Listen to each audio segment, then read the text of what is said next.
Les 4 meilleures façons d'avoir des soirées en tant que DJ. Alors c'est vrai que quand on est DJ, c'est super cool de bien savoir mixer, mais c'est quand même vachement mieux de pouvoir mixer devant du monde et justement faire des soirées. Sinon ça n'a pas trop d'intérêt. Enfin personnellement, je trouverais ça vraiment frustrant et ennuyant, j'ai envie de dire, d'être un super bon DJ et finalement de rester chez soi et de ne pas pouvoir mixer devant du public. Voilà, donc en fait, réussir à avoir des soirées, c'est vraiment différent d'être un bon DJ. C'est vraiment deux choses différentes. Et c'est vraiment un vrai skill, une vraie compétence à avoir. Voilà. Et donc c'est pourquoi aujourd'hui, je voulais vous expliquer comment faire pour justement, quelles sont les 4 meilleures méthodes pour avoir des soirées en tant que DJ, parce que justement, peut-être que vous êtes dans cette situation. Vous savez très bien mixer, ou alors en tout cas, vous savez bien mixer, ça fait longtemps que vous entraînez, etc. Mais voilà, vous n'avez pas de soirée, en tout cas vous restez chez vous, ou alors avec votre famille, vos amis, mais pas plus que ça. Donc je vais vous partager ces 4 méthodes, ces 4 solutions, j'ai envie de dire. Alors vous verrez, la dernière, c'est celle qui fonctionne le mieux à tous les coups. Alors, la première façon d'avoir des soirées, c'est le bouche à oreille. Tout le monde connaît le bouche à oreille. Franchement, moi je trouve d'ailleurs que le bouche à oreille, c'est presque la meilleure façon d'avoir des soirées. Le problème, c'est que quand on cherche à avoir plus de soirées, souvent c'est quand on est un DJ débutant ou peut-être avancé, mais c'est que justement, on n'a pas assez de soirées grâce au bouche à oreille, et souvent le bouche à oreille, ça met des dizaines d'années, au moins une dizaine d'années, à se développer. Et donc, en fait, c'est vraiment dommage d'essayer de compter sur le bouche à oreille, sachant que il faut avoir des soirées pendant longtemps, justement, pour développer ce bouche à oreille. C'est un petit peu le serpent qui se mord la queue, c'est un petit peu un cercle vicieux, j'ai envie de dire. Donc voilà, ça c'est quelque chose qui est vraiment compliqué à mettre en place.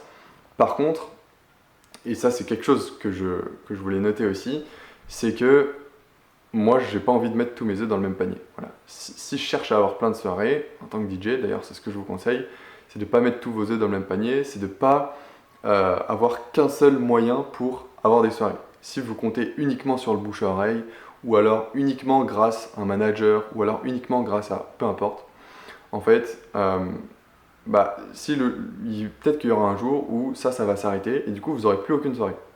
Donc ça c'est vraiment important de ne pas mettre tous ces œufs dans le même panier.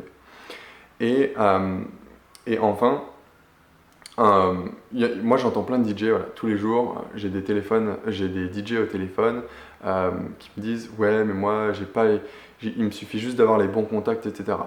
Alors, ne pas avoir les bons contacts et ne pas avoir de bouche à oreille, pour moi je trouve que c'est la même chose au final.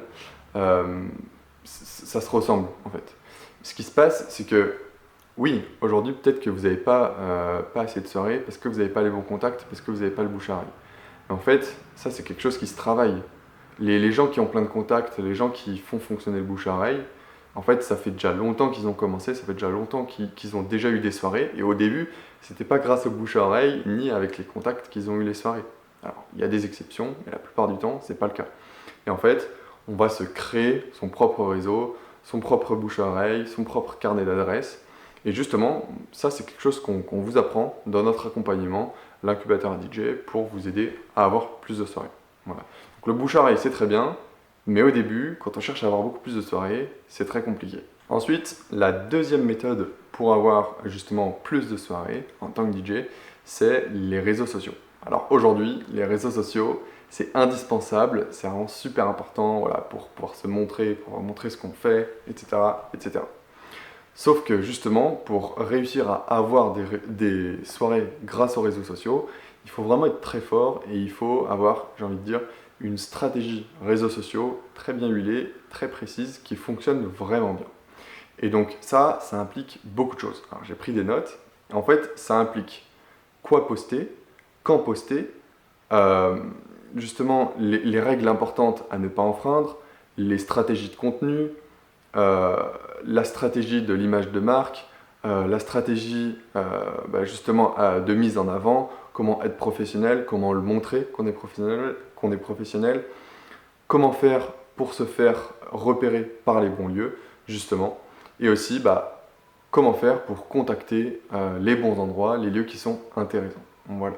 Donc ça, c'est vraiment des choses qui sont très importantes. Et justement, ça, c'est des choses qu'il faut avoir en tête. mais aussi c'est des choses qu'il faut bien mettre en place. Donc déjà ça c'est compliqué de réussir à mettre tout bien en place, et la plupart du temps en fait, moi je vois plein de DJ sur les réseaux, peu importe, qui ont fait plein de choses bien, voilà, qui ont passé du temps à faire un logo, à faire une image un petit peu stylée, avec des lunettes de soleil, des choses comme ça. Ok, c'est très bien, mais la plupart du temps, ces DJ, ils ne réussissent pas à avoir des soirées grâce aux réseaux sociaux. Ils vont avoir des soirées grâce à d'autres moyens, d'autres méthodes.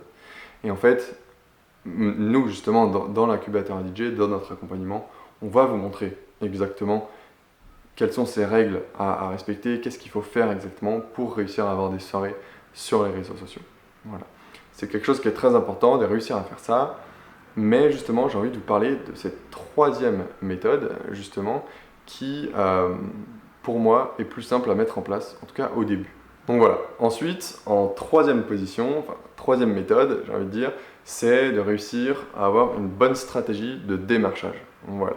En fait, c'est très important d'avoir une bonne stratégie de démarchage parce que voilà, ça va venir compléter, j'ai envie de dire, un petit peu le reste. Parce que les réseaux sociaux, en fait, la plupart du temps, si vous envoyez des messages ou même des mails, bah, vous allez rester en vue, on ne va pas vous répondre, ou alors vous allez avoir des réponses négatives et ça va vous démotiver, j'ai envie de dire. Alors que justement, si vous avez une bonne stratégie de démarchage à côté de ça, c'est quelque chose qui va bien fonctionner. Et donc en fait, quand je dis stratégie de démarchage, ce que j'entends par là, c'est savoir qui on est en tant que DJ, qu'est-ce qu'on propose, ça c'est un premier point. Ensuite, c'est comment trouver les lieux qui vous correspondent. Ensuite, ça va être comment les contacter. Et ensuite, c'est savoir quoi dire, comment négocier.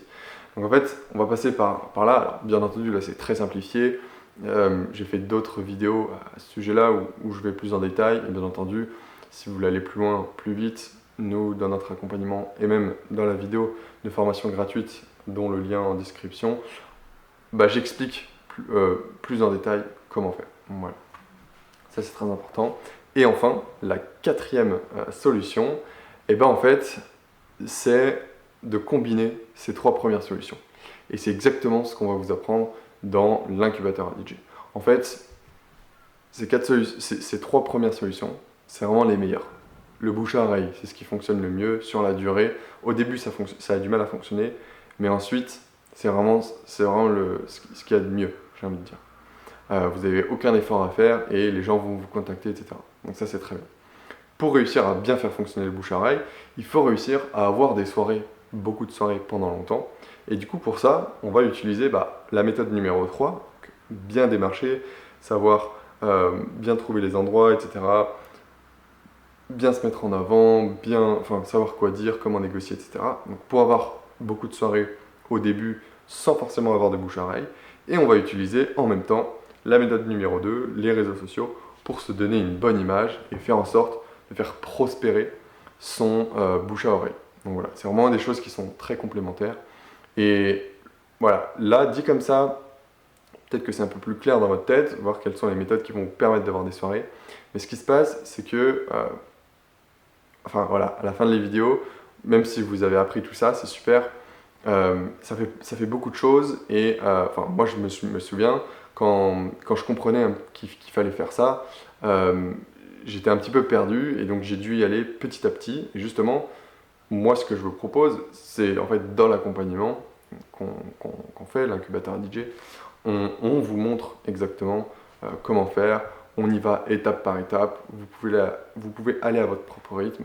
Donc voilà. Si vous êtes intéressé pour aller plus loin, comme je vous disais, j'ai mis le lien en description vers une vidéo pour vous aider déjà à avancer là-dessus, pour vous aider à avoir plus de soirées. Voilà. Donc c'était Gabriel de l'incubateur DJ et je vous dis à très vite dans une prochaine vidéo.